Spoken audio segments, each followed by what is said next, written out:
જય શ્રી કૃષ્ણ બધા, કેમ છો? આઈ હોપ તમે બધા સારા જ હશો.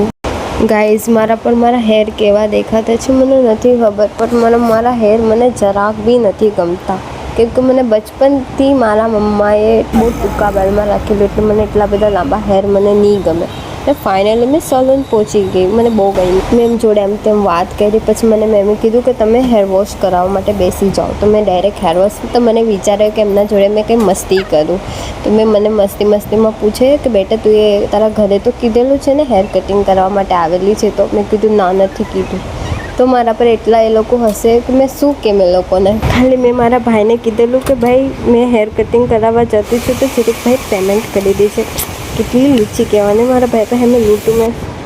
ગાઈઝ, મારા વાળ મારા પર કેવા દેખાતા છે તો કોમેન્ટ લિસ્ટમાં મને કહેજો કેવા દેખાતા છે. પણ મને બહુ સારું લાગતું છે, લેયર્સમાં વાળ કપાવેલા છે, બહુ સારું લાગ્યું એકદમ. વાવ, રામનવમીનું ડેકોરેશન એટલું મસ્ત કરેલું ને વલસાડમાં, મને બહુ ગમ્યું.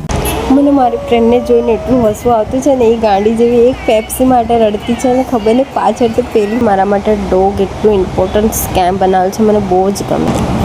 કંઈ બી કહે લે, સાંજે જે ચાલવામાં મજા આવે ને તે કહી બી નહીં શકું. સાંજનો વ્યૂ એટલું ગમે ને મને બધાએ બહુ મિસ કર્યું. મેં કીધું ચલો એ લોકો માટે એક બ્લોગ બનાવી દઉં, કેમ કે મારી એક્ઝામમાં મેં થોડીક બિઝી છું એના માટે. Bye bye.